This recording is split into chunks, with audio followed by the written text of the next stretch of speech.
Selasa 17 Mei 2022 di perairan Laut Ile Ape, Kabupaten Lembata, NTT, ketika menuju Pelabuhan Laut Lorensai Maumere Sika. Upaya penarikan dilakukan dan setelah karam selama 3 hari di perairan Meko, Kabupaten Flores Timur, KM Sirimau akhirnya berhasil dievakuasi oleh tim gabungan pada Kamis 19 Mei 2022 pada pukul 12 waktu Indonesia Tengah. Nah, seperti apa update informasinya ini pendengar? Kami akan menghadirkannya untuk Anda dalam bincang kami bersama dengan Bapak Abdul Syukur Aklis yang merupakan Kepala KUPP kelas 3 Lewo Leba. RRI, Radio Tanggap Bencana COVID-19. Selamat pagi Pak Abdul, salam sehat. Selamat pagi Bu, salam sehat. Baik, terima kasih sebelumnya Pak Abdul ya. Ini sebelum turun ke lokasi katanya akan mensurvei tentang KM Sirimau ini, masih sempat nih meluangkan waktu bersama RRI. Siap Bu. Baik, nah mungkin bisa diinformasikan nih Pak Abdul ya, seperti apa kronologis kandasnya kapal motor Sirimau ini di perairan Laut Selat Witihama? Perlu kami sampaikan di sini bahwa pada tanggal 17 jam 10.20 KM Sirimau bertolak dari Pelabuhan Loleba menuju Pelabuhan Maumere. Dan pada tanggal 17 itu pada pukul 14.20 terjadi kandasnya kapal Sirimau di perairan Selat Boleng, tepatnya di Meko. Yang mana terjadi kandas itu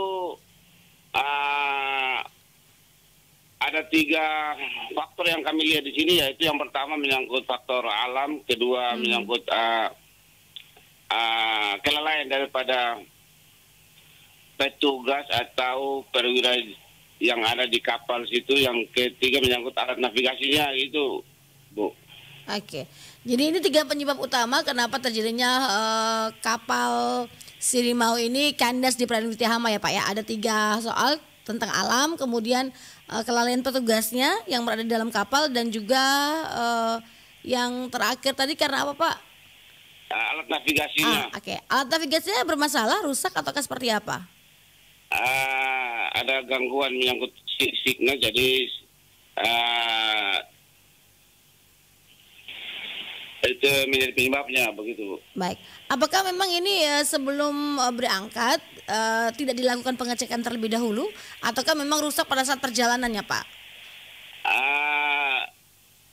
Kami melakukan pengecekan waktu berangkat, tapi itu dalam perjalanannya mengalami trouble begitu, kerusakan begitu Bu. Oke, berarti memang ini tiba-tiba saja nih alat navigasinya rusak pada saat penyeberangannya, pada saat perjalanannya Pak Abdul ya?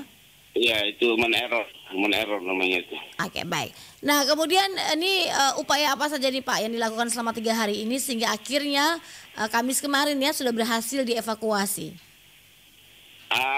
Itu semua kami koordinasi dengan tim yang ada di pelabuhan, yaitu dari pihak Sabandar, dari Polairut, dari KP3, tim SAR, dan TNI AL, beserta TNI AD.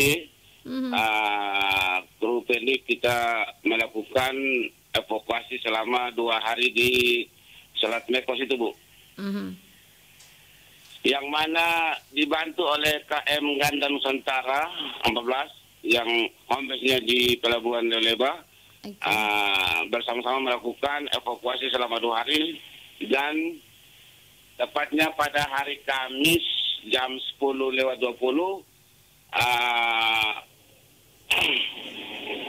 kapal itu atas bantuan dari semua kru dan tim yang ada, berkat doa dari kita semua, makanya kapal itu bisa keluar dari posisi yang mana kandas waktu di Selat Meko itu Bu. Oke. Nah ini KM Sirimau membawa 784 penumpang dan 55 orang ABK. Bagaimana kondisi mereka sampai dengan saat ini Pak Abdul? Kondisi mereka pada saat kami evakuasi terakhir itu semuanya dalam keadaan sehat-sehat dan aman terkendali begitu semua, Bu. Oke, jadi tidak ada masalah sama sekali nih Pak Abdul, syukur ya.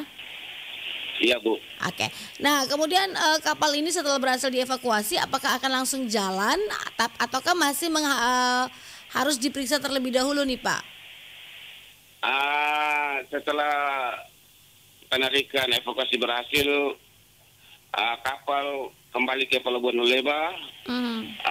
Kami melakukan pemeriksaan namanya bawah air dan kita periksa tangki-tangki BBM yang ada di kapal itu dan kami lihat tidak ada kebocoran.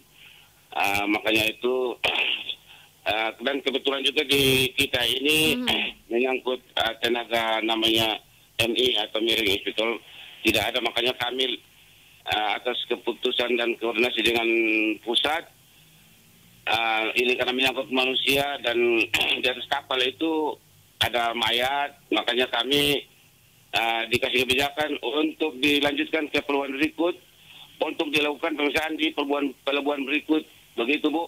Oke, jadi setelah dievakuasi ini kapal boleh kembali berlayar, namun pemeriksaannya ini akan dilakukan pada pelabuhan selanjutnya, berarti ke pelabuhan Sika atau seperti apa nih Pak? Bagaimana Bu? Berarti kapal KM Sirimau ini, kapal motor Sirimau ini akan kembali berlayar setelah dievakuasi, kemudian pemeriksaannya akan dilakukan di pelabuhan berikutnya, berarti di pelabuhan Lorensai Maumere ataukah seperti apa nih Pak Abdul? Iya Bu, itu dilakukan pelabuhan berikut untuk dilakukan pemeriksaan oleh tim Marine Inspektur yang ada di pelabuhan berikut, begitu Bu. Oke, nah mungkin bisa diinformasikan juga nih Pak Abdul, ada jenazah tadi dikatakan berada di dalam kapal. Itu memang sebelumnya sudah ada, bukan karena karamnya kapal ini ya Pak ya, atau bagaimana? Sebelumnya sudah ada Bu, itu kapal jenazah dari Malaysia yang mana akan diturunkan di pelabuhan Maumere sana Bu. Oke. Jadi ketika dievakuasi ini hanya dilakukan pemeriksaan seadanya di Luleba, namun lengkapnya nanti di Maumere nih Pak Abdul ya. Iya Bu, iya Bu. Oke. Nah terkait dengan human error ini sendiri Pak, apa langkah selanjutnya? Kami dari pihak Sabandar Luleba, karena ini wilayahnya juga di wilayah Meko, itu di wilayah Pulau Timur. Kami berkoordinasi dengan pihak Sabandar di Lantuka dan kami koordinasi juga dengan pihak Distrik Navigasi Kelas Kupang yang mana Distrik Navigasi Kupang itu punya kewenangan dalam rangka melakukan survei alur dan perlintasan dan kedalaman. Makanya dengan keputusan itu pada hari ini rencana kami bersama dari tim navigasi Kupang untuk melakukan survei supaya segera dipasang tanda rambu suar di daerah situ supaya ke depan kapal-kapal yang melintasi di wilayah itu tidak mengalami hambatan atau kandas lagi di wilayah situ, begitu Bu. Oke. Nah ini selama 3 hari kapal ini kandas di perairan Tihama, kemudian penumpang cukup banyak yang ada di dalam kapal. Apakah ada kompensasi misalnya dari pihak kapal ataupun Pelni ini sendiri nih Pak Abdul? Selama ini yang kami koordinasi dan memang itu SOP-nya armada atau operator kapal itu jika terjadi hal-hal kandas atau terlambat dalam hal pelayaran tetap diperhatikan atau dilayani oleh pihak operator yaitu Pelni, begitu Bu. Oke, jadi akan ada ya Pak ya kompensasi dari pihak Pelni seperti itu? Gini Bu, menyangkut kompensasi itu enggak ada, tapi secara pelayanan yang mana memberikan permakanan selama pelayaran dan selama itu diberikan pelayanan sesuai yang ada di pihak Pelni, begitu. Menyangkut permakanan dan lain-lain, begitu Bu. Baik, berarti menyangkut kenyamanan dari penumpang ini sendiri menjadi perhatian dan tanggung jawab Pelni ya Pak ya selama kapal ini kandas 3 hari di perairan Witihama. Yang terakhir nih Pak Abdul, apa harapannya? Karena pagi ini juga akan turun ya tim survei ke lokasi tersebut nih Pak Abdul ya.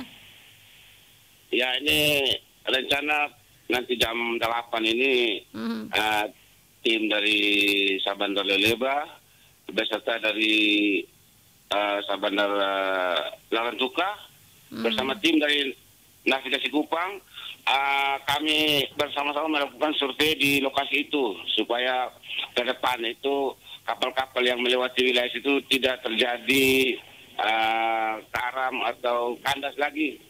Dikala sudah dipasang menjadi perhatian daripada nakoda atau operator yang melewati wilayah situ, Bu. Oke, baik. Terima kasih Pak Abdul untuk informasinya pagi hari ini. Sukses kerjanya bersama tim dan semoga segala halnya bisa berjalan dengan baik dan lancar. Salam sehat selalu Pak, semangat pagi. Oke, Bu. Terima kasih. Salam sehat, Bu.